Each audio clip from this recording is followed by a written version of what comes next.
just put my present.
I don't know if you guys know this, IT, but whoever's working there, the cameras don't show you.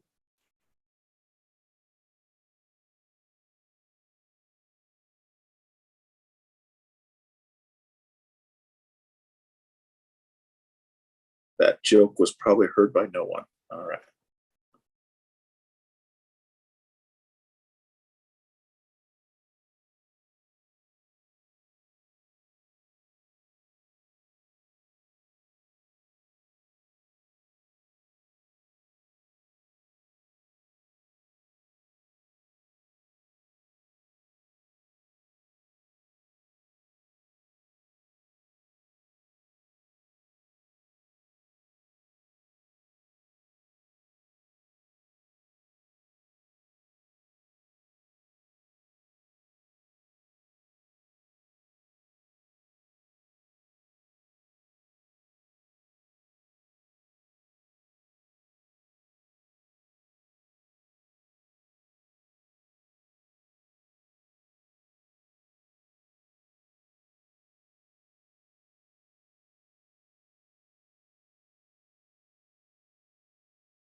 to help with it. I can't take care of my own garden.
All right, it is 6:04. I will call this meeting to order.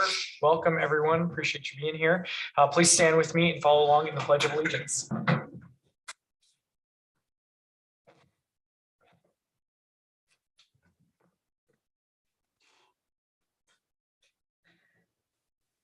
I pledge allegiance to the flag of the United States of America and to the republic for which it stands, one nation, under God, indivisible, with liberty and justice for all.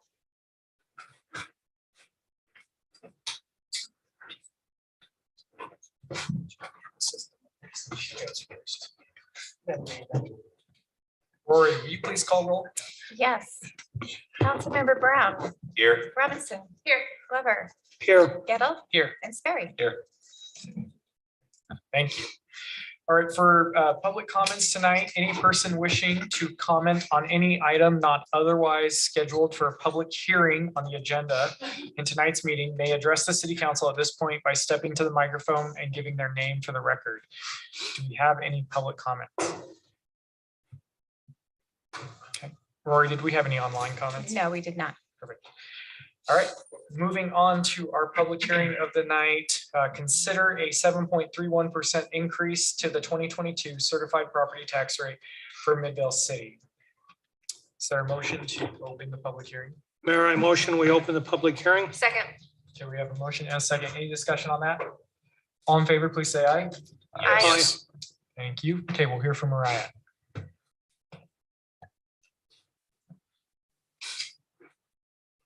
I am going to go ahead and present for this and the budget all at one time since it all is one context.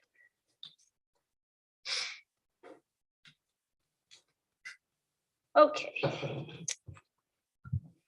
Just to review some property tax basics. So how the city's property tax rate is usually calculated is that we take the previous year's property tax revenue plus any new growth that has happened in the city over the last year.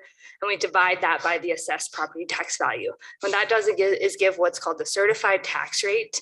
And so our tax rate changes every year because when assessed values go up, our tax rate goes down, or when assessed values go down, our tax rate goes up. An assessed property tax value is the total assessed value less allowable exemptions. For example, in Utah, residences get a 45% exemption, so properties are only taxed on 55% of their values, residential properties. So if an entity wishes to have additional revenue beyond what the certified tax rate would provide, then we go through truth and taxation, which is the process we've been in for the last month and a half. So here's the process as we have gone through it here in Midvale. On June 21st, the City Council adopted a resolution with a proposed tax rate and to not take the certified tax rate that the county or the state proposed. On July 17th and 24th, the county published this notice, well, not this notice, they do a list of all the entities in the county that are raising their property taxes in the Salt Lake Tribune. And then by July 22nd, they had sent out electronic and physical notices of valuation and tax changes to everyone in the county. And then on August 7th and 14th, the city published this notice in the Salt Lake Tribune. We also had this notice posted on multiple websites. And then per state code, this public hearing, this agenda only has this and the final budget approval on it. And then here we are on August 16th, having our public hearing and adopting a tax rate and a final budget. So just some tax year 2022 information for Midvale. The total taxable value is set at $3,271,131,846. We had a new growth value of about 81 million. We originally projected a 1.5% increase when we were making the tentative budget, but came back with a 2.4% increase. So this decreased the amount we needed to raise property taxes. They gave us the average Midvale residential value, which is $446,900, and that makes the average taxable residential value $245,795. So the certified tax rate would have been 0.000811, which would have given us a property tax revenue of about 2.7 million and would have had the average residential taxes for Midvale at $199. The proposed tax rate is 0.000870, which would give us property tax revenue of about $2.9 million and have the average residential taxes for Midvale at about $213. This is a $14.50 annual increase on that average residential value. And this is a 7.31% increase. Okay, moving away from that into the budget. The final budget that I'm presenting here tonight is the city's estimated revenues and expenditures for the dates July 1st, 2022 to June 30th, 2023. A final budget is presented for each of the city's funds, and all of the city's departments fall within one of these funds. And the final budget has been prepared by the finance department and the city manager, and is officially presented by the city's budget officer, which is the city manager, and reflects an effort to maintain the city's current level of service in these trying economic times. And then the final budget needs to be adopted after the tax rate is adopted. So we'll do the tax rate and then the budget. In the general fund, we have to have a balanced general fund. So our revenues and expenditures are equal to $25,470,980. This is a overall increase of 11.2% from our amended fiscal year 22 budget.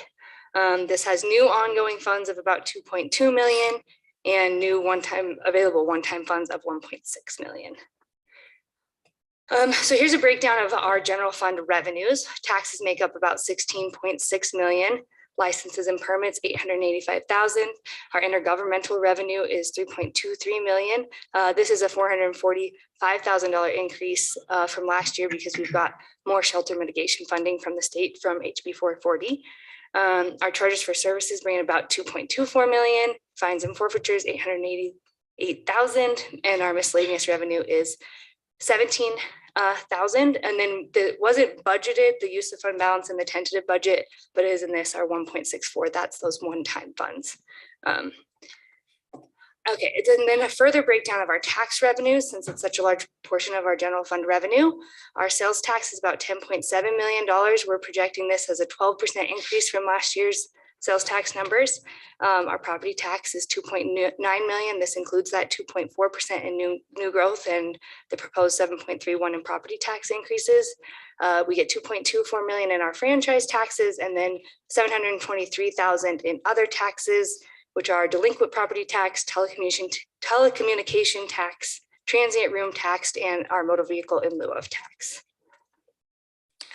These are the changes that we made in the general fund since the tentative budget. We actually, like I said, had a decrease in what we were projecting for our need for our property taxes. Some of that came with movement in the expenditures and some with the new growth. And like I said, the budgeted use of fund balance. We got the final UPD budget back that they adopted in June. And then we did some further market adjustments for our judicial assistants that came from some adjustments made by the state and AOC.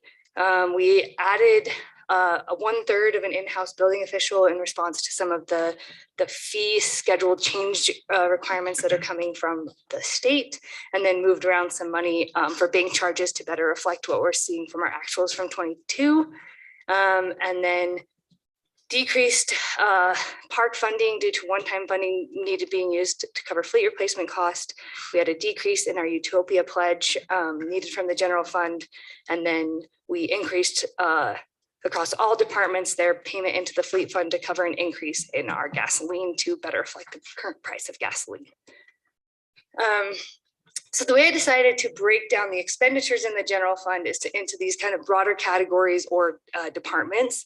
And then so you can see the piece that they are of the general fund as a whole, and then broken down into the different divisions and departments. So you can see calling this general government $3.2 million, and it includes the mayor and council administration, our non-departmental charges, community and intergovernmental relations, city attorney, communications, harvest days, human resources, employee services, and city recorder. This is the biggest, by far, the biggest chunk of divisions. The totality of this represents a 3% from our budget last year.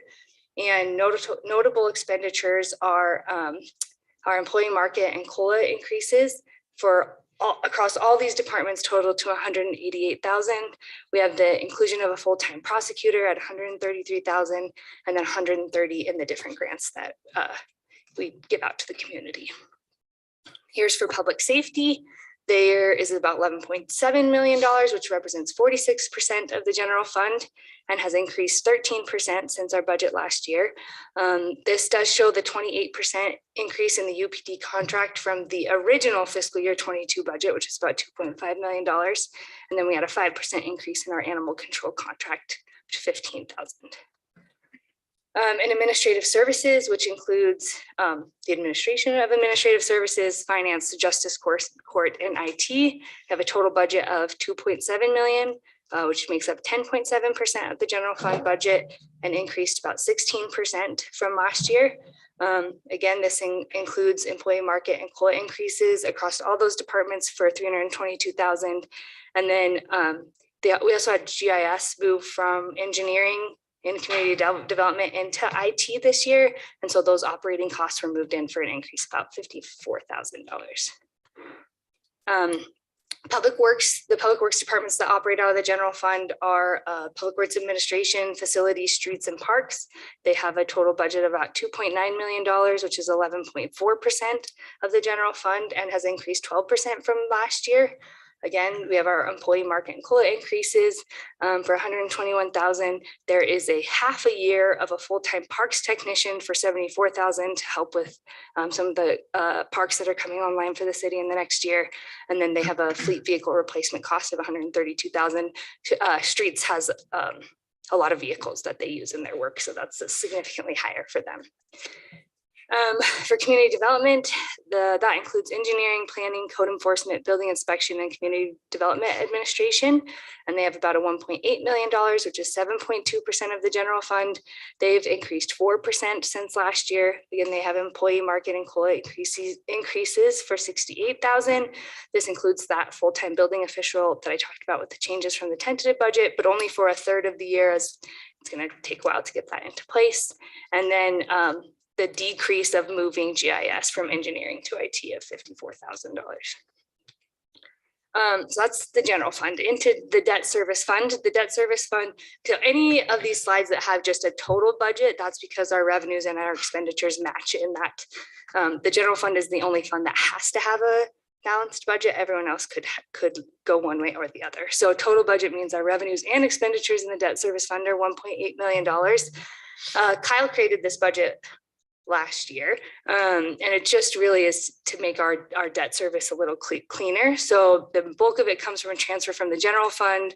There's a transfer from the RDA for one of the loan structure payments. And then we have a developer loan for a parking structure where they pay the city and then we pay the state for that loan.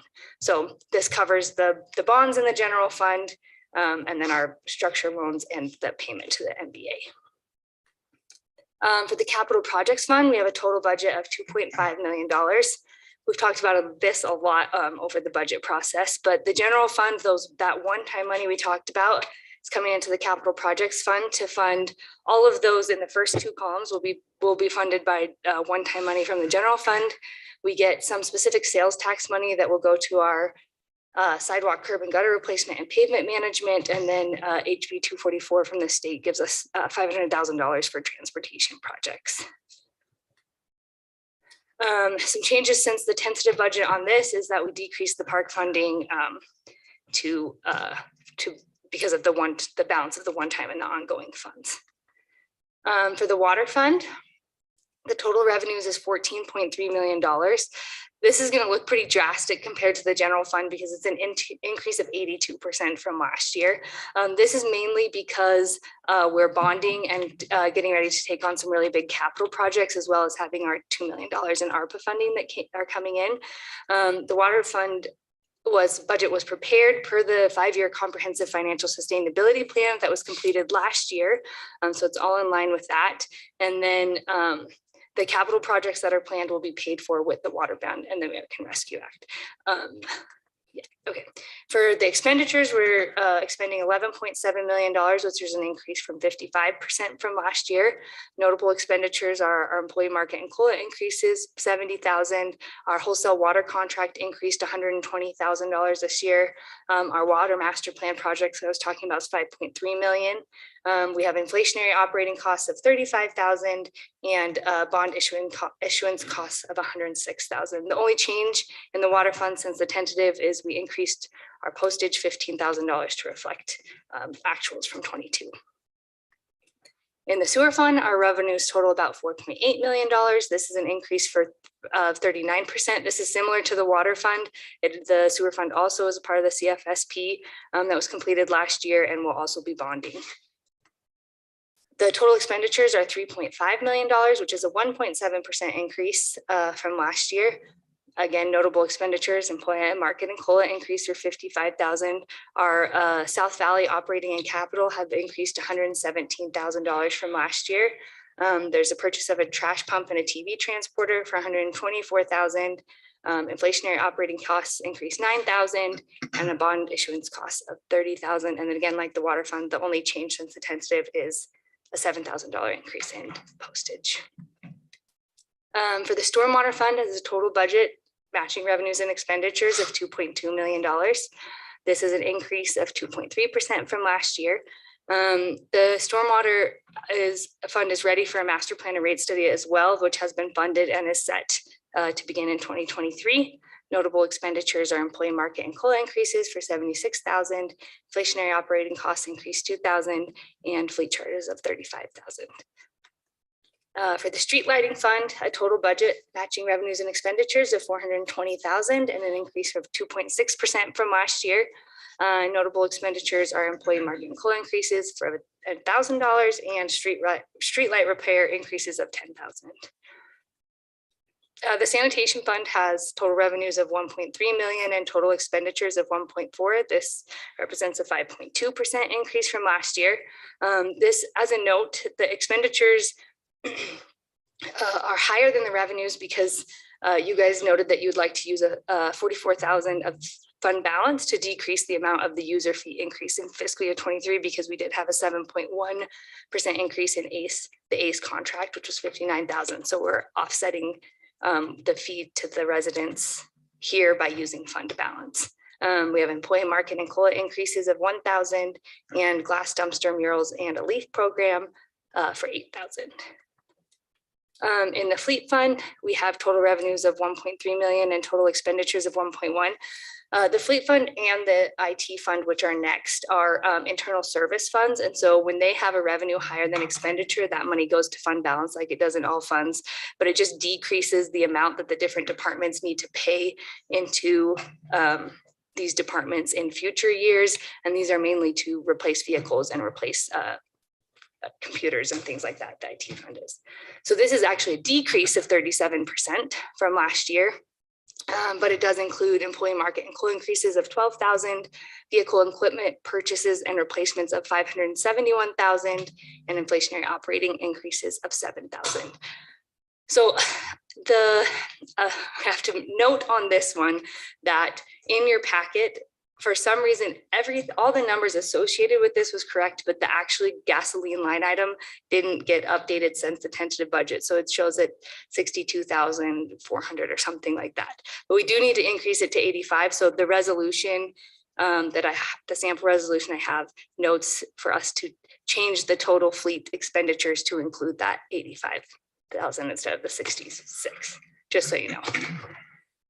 In the IT fund, total revenues of 384 and expended 1,000 and expenditures of 391. This is kind of the reverse of the fleet fund. We will use some of the fund balance that has stored up in the IT fund to bridge that gap, but it is again down 17% from last year. This does include a $200,000 transfer from the general fund for a software initiative that's a part of the capital projects, and a decrease in all department contributions to the IT fund this year. And the notable expenditures here is a server and switch replacements for $42,000, and then purchases. We're trying to amp up our GIS department for equipment and software for $25,000. Any questions? A mouthful. I didn't stumble as much as I thought I might with all those numbers. You did well. Okay, and then here are the sample resolution. So the public hearing will happen, but those, you need to set the tax rate and then.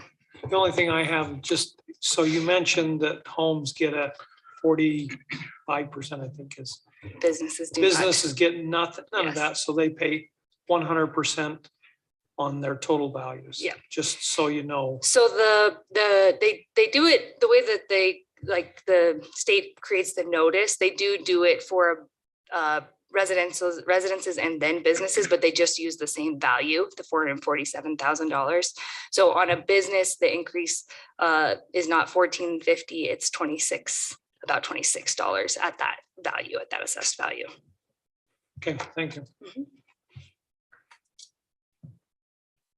Okay, any discussion from the council? Seeing none, this is open for public comment. If there is anybody that would like to give public comment, you may do so by stepping up to the microphone and stating your name for the record.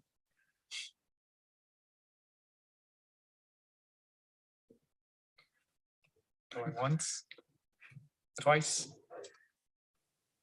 Mayor, I move that we close the public hearing. Second. Okay, we have a motion and a second to close the public hearing. Any discussion on that? All those in favor, please say aye. Aye. Yes. Okay, we've closed the public hearing. We're going to move on to our action item with this. Consider resolution number 2022 R35, a resolution setting the rate of tax for calendar year 2022 and levying taxes upon all real and personal property within the corporate boundaries of Midvale City, Utah. Is there a motion? Mayor, I move that we approve resolution 2022 R35, adopting a tax rate of 0.000870 for calendar year 2022. There's a motion Second.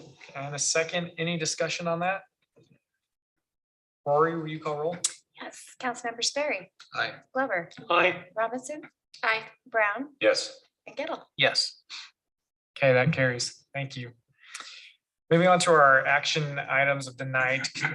Item A, consider resolution number 2022 R36, a resolution adopting the final operating and capital budgets for Midvale City, state of Utah for fiscal year 2023. Mariah, just to confirm, you're not speaking again on this, right? I don't think so, but Correct. they do need that resolution. The one that was just on the screen, yeah. The The motion. number is wrong on it, Yes, but it's Oh, just 3 336. I noticed that when I copied it and I didn't fix it. Sorry. It is 36. you ready for a motion? I'm ready. I move that we adopt resolution 2022 R-36, adopting the fiscal year 2023 budget for Midvale City with the fleet fund expenditure budget being set at $1,121,495. Second. Okay, we have a motion and a second. Any discussion on that? Rory, will you call roll? Yes, excuse me, Councilmember Glover, Aye. Robinson. Aye. Brown, Yes. Gettle, Yes. and Sperry. Aye. Okay, that passes. Thank you. Moving on to item B, consider resolution number 2022 R37, a resolution adopting the Midvale City Job Classification Plan, Salary Plan, elected official salaries, and benefit package for fiscal year 2023. Yes, and I'm sorry I didn't prepare because this is something that Mariah went through the budget, talked about all of this. So we need to just approve that resolution stated in the title. Council have any discussion or questions for Rory? Mayor, I move that we approve resolution number 2022 R37, a resolution adopting the Midvale City Job Classification Plan, Salary Plan, elected officials' salaries, and benefit package for fiscal year 2023. Second? We have a motion and a second. Any discussion? Rory, will you call roll? Yes, Councilmember Robinson. Aye. Brown, Yes. Gettle, Yes. Sperry. Aye. And Glover. Aye. That carries. Councilmember Glover, do you have any interest? Motion to adjourn. Second. Motion and a second. All in favor? Yes. Aye. Okay, thank you, everyone.